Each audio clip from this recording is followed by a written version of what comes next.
নরম তুলতুলে milk dessert recipe আজকে শেয়ার করছি। এটা খেতে হয় অনেক অনেক বেশি মজার। আমার মনে হয় এর থেকে সহজ কোনো ডেজার্ট রেসিপি হতেই পারে না। কোনো প্রকার agar agar powder, gelatine powder কিংবা বেকিংয়ের কোনো ঝামেলাই নেই। খুবই কম উপকরণে আর কম সময়ে বানিয়ে ফেলতে পারবেন। মূল রেসিপি শুরু করার আগে আমার প্রিয় দর্শক বন্ধুদের কাছে একটা রিকোয়েস্ট করব, আপনি যদি এখন আমার চ্যানেলটি সাবস্ক্রাইব না করে থাকেন তাহলে প্লিজ চ্যানেলটি সাবস্ক্রাইব করবেন এবং পাশে থাকা বেল আইকনটি ক্লিক করে দিতে ভুলবেন না।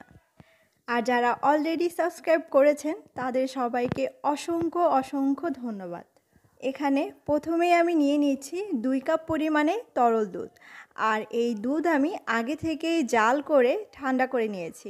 আমরা যতটা বেশি ঘন দুধ নিব আমাদের এই মিল্ক ডেজার্টটা কিন্তু খেতে ততটাই বেশি মজার হবে। এখানে আমি হাফ কাপ পরিমাণে চিনি দিয়ে দিচ্ছি, তবে চিনির স্বাদটা কিন্তু আপনাদের নিজের পছন্দ মতো বাড়িয়ে বা কমিয়ে দিতে পারেন।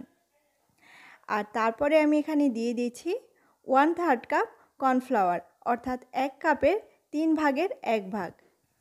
তারপরে কর্নফ্লাওয়ার দেওয়ার পরে আমি খুব ভালোভাবে একত্রে মিক্স করে নেব। আপনি চাইলে কিন্তু এখানে এলাচ গুঁড়ো অ্যাড করে দিতে পারেন। এই মিল্ক পুডিংটা সেট করার জন্য যে কোনো ধরনের পাত্র বা বাটি নেওয়া যাবে। আমি এরকম একটা কেকের মোল্ড নিয়েছি আর এর ভিতরে আগে থেকেই সামান্য তেল ব্রাশ করে রেখে দিচ্ছি। আর তারপরে আমি এই দুধের মিশ্রণটাও চুলায় বসিয়ে দিয়েছি।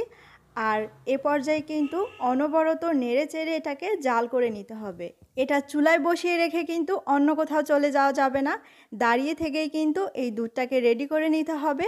আর প্রয়োজনে অবশ্যই একটা হ্যান্ড উইক্স ব্যবহার করবেন। এটা দ্রুতই ঘন হয়ে যায়, তাই কন্টিনিউয়াসলি আমাদেরকে নেড়ে চেড়ে এটাকে এইরকম ঘন করে নিতে হবে। এটা যেহেতু বেশ ঘন তাই চট করেই কিন্তু নিচ দিয়ে পুড়া যেতে পারে। দেখে নিশ্চয়ই বুঝতে পারছেন এটা কতটা ঘন হয়েছে। আর এবার আমি এটা চুলা থেকে নামিয়ে নিচ্ছি আর সঙ্গে সঙ্গেই তেল ব্রাশ করে রাখা এই মোল্ডের মধ্যে ঢেলে দিব। তারপরে হাত দিয়ে একটু ট্যাপ করে দিচ্ছি আর এতে করে চারদিকে ভালোভাবে ছড়িয়ে যাবে। তারপরে আমি এটাকে 2 ঘন্টার জন্য ফ্রিজে রেখে দিচ্ছি। আর 2 ঘন্টা পর ফ্রিজ থেকে বের করে আপনাদের দেখাচ্ছি এটা কত সুন্দরভাবে জমাট বেঁধে গেছে। আর চলুন এটাকে আনমোল্ড করে আপনাদেরকে কেটে দেখাই কেমন হলো। এই মিল্ক পুডিংটা ভীষণ সফট এবং তুলতুলে হয়েছে।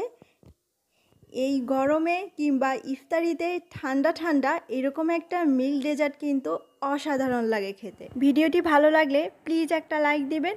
সবাই অনেক ভালো থাকুন এবং সুস্থ থাকুন এই কামনায় আজকে এখানেই বিদায় নিচ্ছি। আসসালামু আলাইকুম।